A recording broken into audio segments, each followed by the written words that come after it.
हम मैनिफेस्टो पंचायत स्तर का बनाएंगे, जो कि एक नया प्रयोग है। मैं सबौरा गांव का मूल निवासी हूँ। अच्छा जी। दूसरा है कि मेरा ननिहाल सोनापुर गांव है, अच्छा जो कि मटिहानी का भाग है जी। तो अगर मूल और ननिहाल जी। दोनों मटिहानी का है, मैं एक पर्यटन कॉरिडोर बनाना चाह रहा हूँ जो सिमरिया से लेकर महेंद्रपुर तक होगा। वो गंगा के घाट पे पर्यटन कॉरिडोर होगा। अच्छा। और वो पर्यटन कॉरिडोर जिसमें कि सीढ़ीनुमा घाट बनाने की व्यवस्था होगी, उसी तौर पे जैसे कि बनारस के घाट पे 12 किलोमीटर की है। अपने बच्चों की शिक्षा के लिए और अपने बच्चों के रोजगार के लिए वोट दिया तो लोग बोलते हैं कोई मांगवे भी किया। जन सुराज इसी वायदे को लेकर के जनता के बीच आई है। जन सेवा में आया हूं, मैं किसी सत्ता परिवर्तन के नाम से आया भी नहीं हूं। हम लोग व्यवस्था को परिवर्तित करना चाहते हैं, इसीलिए मैं जन सुराज चुना। अच्छा। मटिहानी मायने रखता है। मैं मटिहानी को उभरता हुआ चेहरा बनते देखना चाहता हूं। नमस्कार, आप देख रहे हैं बेगूसराय खबर। हमें सौरभ कुमार। मैं आपको नए चीज और नए कुछ दिखाने का बात करता हूं। कहीं ना कहीं कुछ प्रत्यक्ष अप्रत्यक्ष को भी दिखाने का प्रयास करता हूं। इसी बीच हम पहुंचे हैं विंग कमांडर रंजीत सिंह के पास। और रंजीत सिंह को आप लोग जानते होंगे भली भांति। ये मटिहानी विधानसभा क्षेत्र को क्यों चुने हैं, जनसुराज को क्यों चुने हैं, बहुत मुद्दे के साथ इनसे बात करेंगे। सबसे पहले हम मिलते हैं, हमारे सामने रूबरू होते हैं। सबसे पहले सर, आपको मेरे चैनल में आपका बहुत बहुत स्वागत है। सौरभ जी, आपको और बेगूसराय खबर के सभी दर्शकों को मेरा सादर प्रणाम। सर, सबसे पहला नंबर, आपको बहुत बार आपसे मिले हैं, जो आपकी भावनाओं को और आपके हर एक्टिविटी को हम देखते भी हैं और सोशल मीडिया पे भी आपको देखते हैं। कहीं ना कहीं हम एक आगे उभरता हुआ मटिहानी का चेहरा आप बनने जा रहे हैं। इस पे आपका क्या कहना है? देखिए, मैं मटिहानी का चेहरा बनता हुआ दिखूं या ना दिखूं, ये महत्वपूर्ण भी नहीं है। मेरी अहमियत कोई मायने नहीं रखती है, मटिहानी मायने रखता है। मैं मटिहानी को उभरता हुआ चेहरा बनते देखना चाहता हूं। जो मटिहानी बहुत ही ज्यादा संभावनाओं को समेटे हुए है, कहीं न कहीं उस मटिहानी का विकास उस रूप में हुआ नहीं है जो डिजर्व करता है। और इसमें मैं किसी को दोष नहीं देना चाहूंगा, किसी व्यक्ति को दोष नहीं दूंगा, किसी पार्टी को दोष नहीं दूंगा। सिर्फ मैं समय का दोष दूंगा कि वजह कोई कुछ भी रहा हो, मटिहानी जो डिजर्व करता था या कर रहा है वो मटिहानी को नहीं मिला है। और मैं मटिहानी के लिए अब पूर्ण रूप से समर्पित हो गया हूं, तन से, मन से, धन से। जो मिट्टी का कर्ज है जिसके कारण से मैंने रिटायरमेंट लिया है, अपनी माँ के लिए, मटिहानी जो मेरी माँ है के लिए मैं पूर्ण रूप से समर्पित हो गया हूं। और मैं इसीलिए आपको बताना चाह रहा हूं कि अहमियत ये नहीं है कि कौन मैं हूं और मैं चेहरा बनता हूं या नहीं बनता हूं। अहमियत मटिहानी का विकास। सर, अभी आपने शब्द के साथ एक माँ का शब्द जोड़े हैं, मटिहानी और माँ। ये कैसे मतलब जोड़ रहे हैं कि हम मटिहानी के माँ के साथ, ये क्या कॉम्बिनेशन आपका? मैं सबौरा गांव का मूल निवासी हूं। अच्छा। बाद में मेरे पिताजी बिहट भी गए, वहां पे घर भी बनाए। मैं अभी वर्तमान में बेगूसराय में रह रहा हूँ। बेगूसराय में रह रहा हूँ तो स्वाभाविक है कि कोई बेगूसराय का हूँ। बिहट में रहा तो स्वाभाविक है कि मेरे पिताजी बिहट के रहे। लेकिन मेरा मूल, जिसको गोतिया बोलते हैं, रक्त संबंध बोलते हैं, सभी लोग सबौरा के हैं और सबौरा मटिहानी का एक भाग है। दूसरा है कि मेरा ननिहाल सोनापुर गांव है, जो कि मटिहानी का भाग है। तो अगर मूल और ननिहाल दोनों मटिहानी का है तो इसीलिए मैं मटिहानी को अपनी मां मानता हूं। वैसे तो जिस परिदृश्य में और जिस दृष्टिकोण के साथ मैं आगे बढ़ा हूं, उसमें पूरा देश ही मेरी माँ है, भारत ही मेरी माँ है। तो उस भावना को तो मैं कभी छोड़ नहीं सकता। लेकिन जैसे जैसे सिकुड़ते चले जाते हैं तो वहां लोग माँ को मैं इसलिए बोला कि मटिहानी मेरी माँ है। बिल्कुल। चलिए सर, सबसे पहला नंबर जन स्वराज, बहुत सारे पार्टी है, जन स्वराज को क्यों आप चयन किए? जितनी भी पार्टियां हैं सभी अच्छी हैं, कोई खराब नहीं है।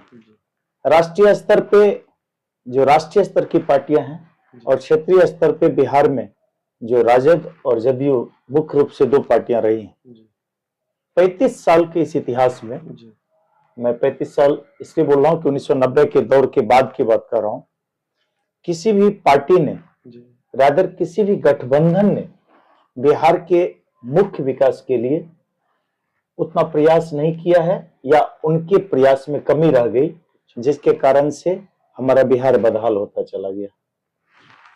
1990 से लेकर 2005 तक लालू जी की सरकार रही, पहले जनता दल और फिर बाद में राजद, और उनके ऊपर हमेशा कांग्रेस का हाथ रहा। सिर्फ अकेले 1995 में लालू जी एक ही बार बहुमत की सरकार बनाए, वरना उनके हमेशा कांग्रेस के सपोर्ट में बनाए थे। और 2005 के बाद जदयू की सरकार रही, जिसमें मुख्य रूप से बीजेपी का हाथ रहा। मतलब 1990 से 2005, 2005 से 2024 अभी एक क्षेत्रीय पार्टी और दूसरी तरफ राष्ट्रीय पार्टी। और जब दोनों ही में देखेंगे तो 1990 में भी बिहार सबसे बदहाल था, सबसे पिछड़ा था। 2005 में भी बिहार सबसे बदहाल और सबसे पिछड़ा था जब नीतीश जी की सरकार आई, और आज 2024 में भी बिहार सबसे बदहाल है और सबसे पिछड़ा है। तो मैं किस पार्टी को ज्वाइन करूं, किसकी नियत के साथ में जाऊं? अगर बिहार की बदहाली को दूर करना है, तो इसीलिए हम एक नई व्यवस्था, जो व्यवस्था परिवर्तन के नाम से अपनी मुहिम चला रही है, भले उसमें कितना वक्त लगेगा, कितना समय लगेगा, तो मैं जन सेवा में आया हूं, मैं किसी सत्ता परिवर्तन के नाम से आया भी नहीं हूं। हम लोग व्यवस्था को परिवर्तित करना चाहते हैं, इसीलिए मैं जन स्वराज चुना। अच्छा, अब अगर कहा जाए जन स्वराज किस मुद्दे को लेकर सबसे आगे चुनाव में रहेगी? हमारे लिए दो मुद्दा, वैसे तो हम लोगों के लिए अनेकों मुद्दे हैं। देखिए, जो हमारा जो मैनिफेस्टो भी बनेगा, वो पार्टी का राज्य स्तरीय मैनिफेस्टो नहीं बनेगा, जिला स्तरीय भी नहीं बनेगा। हम मैनिफेस्टो पंचायत स्तर का बनाएंगे, जो कि एक नया प्रयोग है। क्या बात है। हम हर एक पंचायत का मैनिफेस्टो उस पंचायत में सार्वजनिक करेंगे, बिल्कुल, और उसी को इम्प्लीमेंट करेंगे। क्योंकि व्यवस्था परिवर्तन करने के लिए आपको ग्राउंड स्तर पर जाना होगा कि क्या उनकी आवश्यकताएं, बुनियादी आवश्यकताएं, उसको जब तक एड्रेस नहीं करेंगे तो व्यवस्था परिवर्तन संभव नहीं है। तो देखा है हर गांव पद यात्रा कर रहे हैं, घूम रहे हैं, टहल रहे हैं, ये घूमने से क्या मिल रहा है आपको? देखिए, हम कोई मॉर्निंग वॉक में टहल तो रहे नहीं है। नहीं। हम लोगों से, हम लोगों का जी सैलाब रहा, हम लोगों के बीच जब जा रहे हैं, तो लोगों के बीच जा करके हम यही बात बता रहे हैं, हम बोल रहे हैं कि आज तक आपने वोट किया। हम पूछते हैं लोगों के, एक चीज बताया जाए, आपने बीजेपी को वोट दिया तो राम मंदिर बनवाने के लिए वोट दिया, राम मंदिर बना तो लोग बोलते हैं जी बना। आपका वादा पूरा हुआ, बोलते हैं वादा पूरा हुआ। आपने जेडीयू को वोट किया, जेडीयू ने वादा किया कि घर घर बिजली आएगी, घर घर बिजली आई, लोग कहते हैं आई। वादा पूरा हुआ? हुआ। हम पूछते हैं, आपने पहले लालू जी को वोट किया था और लालू जी ने सामाजिक न्याय का वचन दिया था, आपने वोट किया और सामाजिक न्याय काफी हद तक लोगों में बहाल हुआ कि नहीं हुआ? लोग बोलते हैं हाँ हुआ। हमने बोला फिर जन स्वराज क्या? तो हम पूछते हैं, एक चीज बताया जाए, किसी ने आज तक 35 साल में, किसी पार्टी ने आज तक, या आप में से किसी ने भी अपने बच्चों की शिक्षा के लिए और अपने बच्चों के रोजगार के लिए वोट दिया? तो लोग बोलते हैं कोई मांगवे नहीं किया। जन स्वराज इसी वायदे को लेकर के जनता के बीच आई है। यानी विधानसभा क्षेत्र के अंतर्गत से आते हैं। अमरोड़ मेरा घर हुआ और बहुत लोग हमको जानते भी, हमारे दर्शक, लेकिन मूलभूत सुविधाओं से दूर वो गांव है, कुछ नहीं है उस गांव। अपने गांव की नहीं चर्चा करो, बहुत सारे ऐसे गांव है, हमको लमसम 1028 गांव बेगूसराय में पड़ता है, पूरे 7 विधानसभा के मिला के मैं बात करता हूँ। लेकिन अपने पंचायत की बात करता हूँ तो कुछ नहीं है, तो दूसरे में क्या करूँ? इसके लिए क्या पंचायत लेवल अगर आप जीत के आते हैं या कुछ करते हैं, मटिहानी के लिए क्या करना चाहते हैं? क्या देखिए, विजन है, क्या गोल है? देखिए जो जन स्वराज का ओवरऑल विजन है जी। वो तो एक हो गया, वो हम भी एक उसके भाग हो गए। लेकिन मटिहानी विशेष के लिए मेरा सपना थोड़ा बड़ा है। आप गंभीरता से उसको लेंगे अगर, और दर्शकों से हम निवेदन करेंगे अगर उसको गंभीरता से लें, इसको हवा हवाई की बात ना समझें। पहला चीज, मैं एक पर्यटन कॉरिडोर बनाना चाह रहा हूं जो सिमरिया से लेकर महेंद्रपुर तक होगा। वो गंगा के घाट पे पर्यटन कॉरिडोर होगा, और वो पर्यटन कॉरिडोर जिसमें कि सीढ़ीनुमा घाट बनाने की व्यवस्था होगी, उसी तौर पे जैसे कि बनारस के घाट पे 12 किलोमीटर की है, उसी तौर पे हम सीढ़ीनुमा घाट बनाने की मेरा यह प्लान है। और उसमें गंगा के बेड की सफाई होगी तो स्वाभाविक है कि गहराई बढ़ेगी तो बाढ़ नियंत्रण होगा, सीढ़ीनुमा बनेगा तो स्वाभाविक है बाढ़ नियंत्रण होगा। और उस सीढ़ीनुमा घाट के ऊपर लास्ट में उसी के साथ साथ सिमरिया से लेके महेंद्रपुर तक बालूनुमा कच्चा ट्रैक जो कि करीब करीब 12-14 फीट 15 फीट का हो, ऐसा बनाने का मेरा सपना है, ताकि जो बच्चे उस पे अगर जो प्रैक्टिस करना चाहें तो उनके लिए भी अवेलेबल है, अदरवाइज कोई उसको यूज करना चाहे उस रूप में। ये दो चीज होने के बाद अगर जो गंगा के भीतर बोटिंग हो ये हो तो लोग टिकट लेकर के उसका यूज कर सकते हैं, वाटर स्पोर्ट्स की डेवलप हो सकता है, और जो भी पर्यटन का क्षेत्र होता है, और ये बिना केंद्र सरकार की मदद से नहीं हो सकता है। तो क्रेडिट केंद्र सरकार को जाना चाहिए उसके लिए, इसमें मैं बिल्कुल क्लियर हूं।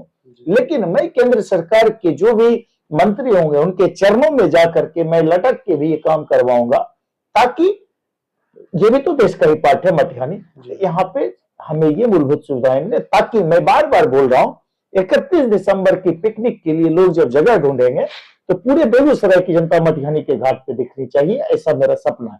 चलिए, ये तो एक तो ये है। दूसरा है कि सिमरिया से लेके जहां आप थर्मल पावर स्टेशन के दक्षिणी भाग से लेकर के NHAI का वहां से लेके बलिया तक एक सड़क बनवाने की मेरी योजना है, जो कि स्वाभाविक है कि वो एक बेगूसराय का बाईपास होगा और ये नेचुरल बांध का रूप ले लेगा, ताकि जो बाढ़ का इफेक्टेड एरिया है वो गंगा के नजदीक आ जाएगा, और वो चीज जो आज 4 किलोमीटर 5 किलोमीटर कहीं कहीं 6 किलोमीटर का एरिया बाढ़ प्रभावित होता है, वो सिमट के 500 मीटर से 800 मीटर रह जाएगा। तो बहुत बड़ा एरिया बाढ़ से मुक्त हो जाएगा, जिसको हम बाढ़ का अस्थायी नियंत्रण बोल रहे हैं, समाधान बोल रहे हैं। दो चीज हो गया। तीसरा चीज है जो कि मटिहानी का मेरा जो सपना है वो हर पंचायत के लिए है, वो जितनी भी जन सुविधाओं से जुड़ा हुआ मामला है, चाहे वो जन सुविधाओं में देखेंगे ज्यादातर लोगों की समस्याएं ब्लॉक और थाने तक ही जाके सिमट जाती है, उससे ऊपर जाती नहीं। मैं चाहता हूं, और ये मेरा सपना है, जिसको मैं कैसे इंप्लीमेंट करूंगा ये मेरे प्रशासनिक अनुभव पे छोड़ दीजिए, वो मैं करा के दम लूंगा कि मेरे क्षेत्र का किसी भी पंचायत का किसी भी गांव का कोई व्यक्ति अगर थाने में जाके शिकायत दर्ज करने जा रहा है, FIR करने जा रहा है, सना देने जा रहा है, तो उसको दुत्कार के भगाया ना जाए, उसको ससम्मान अगर जरूरत है तो FIR लिखी जाए, ना अगर जरूरत है तो उसको समझाया जाए, और अगर इसमें कोई शिकायत मिलती है थाने स्तर पे तो हम उस पर बहुत ही सख्त कार्रवाई करेंगे, इसमें कोई दो राय नहीं है। दूसरा है ब्लॉक स्तर का जो BDO जो इस लेवल तक का ही कर्मचारी लेवल तक का भ्रष्टाचार है, चाहे आप जन्म प्रमाण पत्र लेने जाए या मृत्यु प्रमाण पत्र बनवाने जाए, दोनों ही के केस में आपको घूस देने की आवश्यकता पड़ती है, जिसको जो मामूली 200 रुपये 100 रुपये 300 रुपये, ये जो छिटपुटिया जो भ्रष्टाचार की घटनाएं हैं, इसको लगाम लगाने के लिए हमारे पास दिमाग भी है और हमारे पास नियत भी है। हम खुद साफ रहेंगे, करके दिखाएंगे। और ये अगर हर जगह हो जाता है तो 3 चीज जो मैंने आपको बोला कि जो जन स्वराज की मूल चीज के बावजूद मटिहानी के लिए मेरा बाढ़ का स्थायी नियंत्रण, बांध का निर्माण, बाढ़ राहत की व्यवस्था है जिसमें पशुओं की चारा खिलाते हुआ अगला चरण है, जो सामों के लिए हॉस्टल बनाने की व्यवस्था है तीनों पंचायत के लिए, जिसमें कि लोग बाढ़ चुकी वहां पे अस्थायी निदान थोड़ा संभव नहीं है, 2 महीने के लिए लोग अपने पशु को लेके उस हॉस्टल में जा सकते हैं, वहां पे सुविधा की बात है, वहां पशु चारा की बात, ये बहुत सारे ऐसी चीज हैं जो मेरा सपना है। ये तो अभी दिखने में लग सकता है सपना है, लेकिन ये उसी तरह का सपना है जो आज से 6 महीने पहले जो काम केंद्रीय मंत्री यहाँ सैनिक संघ के लिए नहीं करवा पाए, वो मैंने 6 महीने के अंदर करा लेने का संघर्ष किया था, वो पूरा हुआ कि नहीं हुआ? बिल्कुल हुआ। सब चीज संभव है भैया। आपको मैं बता देता हूं, इंसान ही, सिर्फ आपको मैं बताता हूं, कोई अपने पॉकेट से कुछ भी नहीं कर रहा, ये सब कुछ सरकार कर रही है। सरकार के पास आप किस रूप में उस चीज को ले जाते हैं और कराते हैं, क्योंकि आप जनता के प्रतिनिधि हैं। सारी जनता तो उठ के नहीं जा सकती। आप जनप्रतिनिधि के रूप में आप में लीडरशिप का क्यूआर है कि नहीं है, क्वालिटी है कि नहीं है, ये सारा मामला उस पर टिका हुआ है। बिल्कुल। इसलिए मैं आप जो मटिहानी की बात कर रहे हैं पंचायत स्तर पे, और दूसरी बात चाहे अमरोड़ हो या कहीं पे भी हो, मैं बारी बारी से हर पंचायत में जा रहा हूं और मैं समझने का प्रयास कर रहा हूं कि आखिर यहाँ पे मैं चेहरा दिखाने नहीं जा रहा हूं, मैं ये भी बताने नहीं जा रहा हूं कि भैया आप मुझे वोट कीजिए। मैं वहां के लोगों से मिलकर वहां की बुनियादी चीजों को समझने का प्रयास कर रहा हूं कि आखिर यहाँ की मूल जरूरतें क्या है, समस्या नहीं बोले, मूल जरूरतें क्या है, उसी हिसाब से हम अपना प्लान भी बनाए।